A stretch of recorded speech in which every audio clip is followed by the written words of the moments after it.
Ignition sequence starts. 6, 5, 4, 3, 2, 1, 0. Liftoff. We have a liftoff.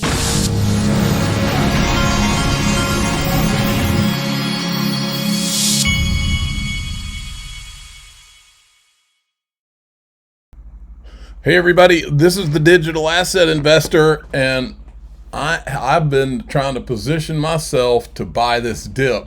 We're down at 281 XRP, which for me is a great opportunity because I always, if I have money available, I always accumulate when, knowing what's on the horizon and everything. These are like great opportunities. We're at $3.81 trillion. This market's been as high as, I think, 4 point something trillion. All of this is most likely in anticipation of Chairman Powell and whether he will give any kind of acknowledgement that he's going to lower interest rates in September. My experience with all this, and I think the market's kind of feeling this too, my experience with all these guys is anytime everybody's saying, oh, is he going to say interest rate? He's not going to say anything about interest rate. He's going to keep his cards close to his vest, and he's going to say a bunch of stuff without saying anything. I feel like the market kind of anticipates that that's what he's going to do. However, what's really going to happen one way or another, whether it's September, they're going to lower interest rates. I think they are in September.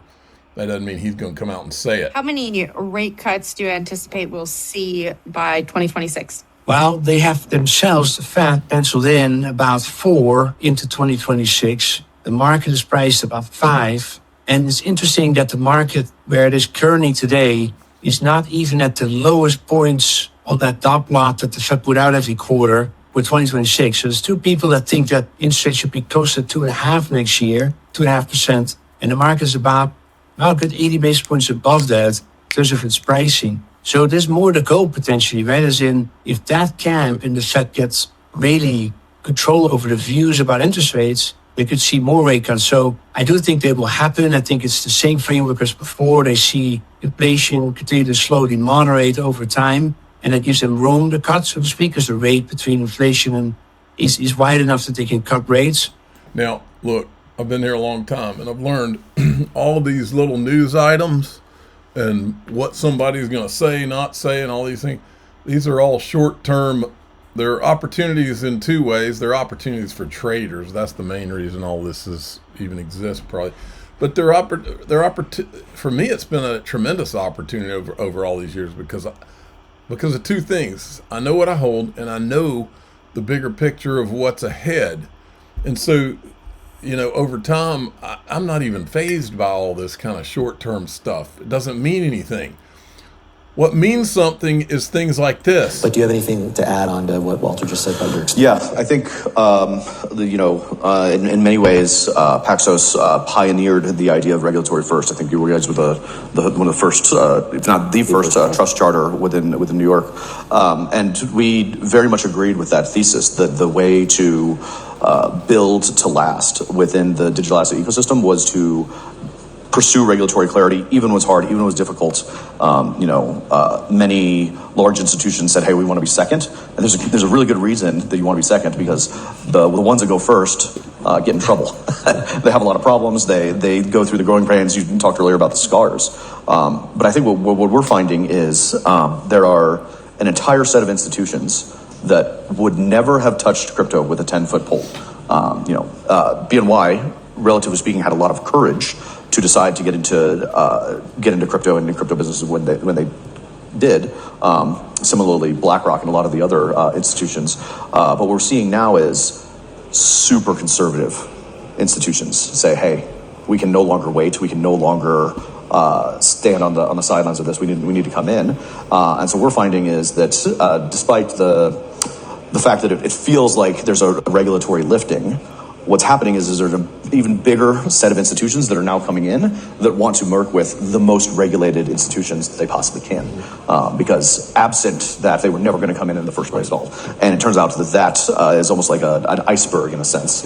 And the iceberg of conservative institutions that are now coming in, I think is going to be really one of the main stories of the next 24 months. Yeah.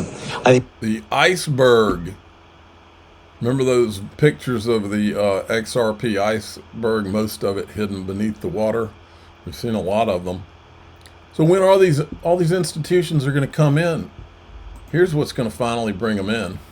Well, we're finally embracing President Trump's goal of having the United States remaining the digital asset capital of the world.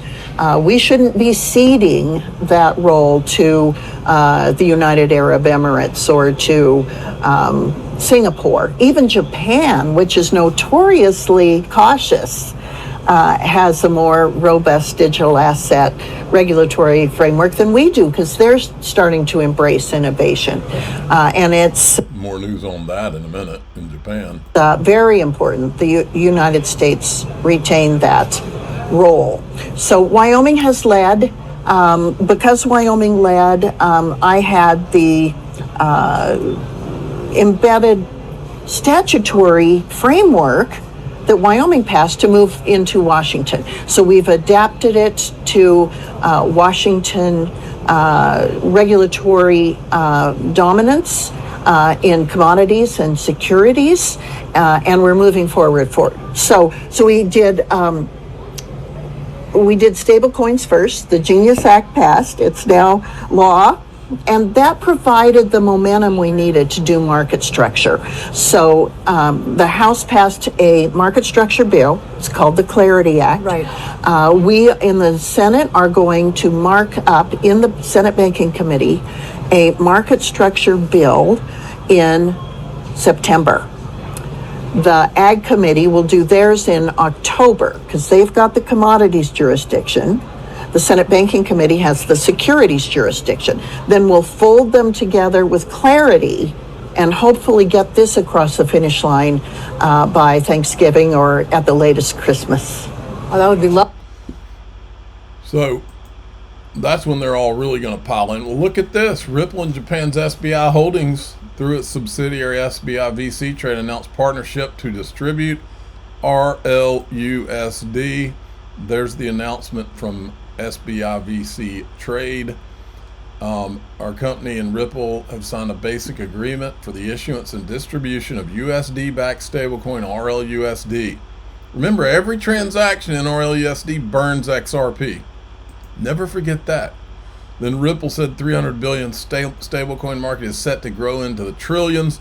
Together with SBI, we're bringing RLUSD to Japan in early 2026.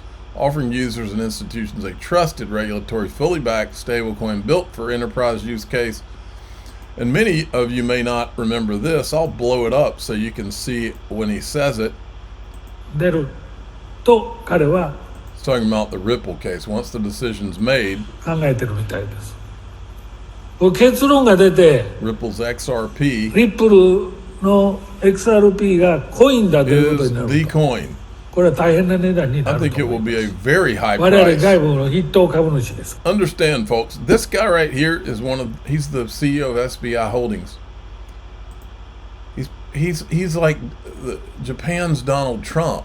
This guy's one of the most powerful people in Japan. Writing's on the wall, folks. Here's some writing for you. You know how you know how the government project Tether is one of the largest holders of U.S. treasuries?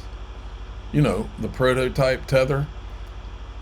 I mean, folks, you don't accumulate this much in treasuries without the U.S. government blessing, unless you're some other country and you don't have to answer to the U.S. You ever wonder why nobody ever went in on Tether, even under Gary Gensler? That's the reason. But here's the bigger picture. X, Facebook, Amazon, Apple, and Google, you're about to see these guys enter stage right. Maybe it's after regulation, after the final infrastructure bill. But when these guys come in, they're going to either be issuing stable coins or using existing regulated stable coins, and they will dwarf Tether or anything else.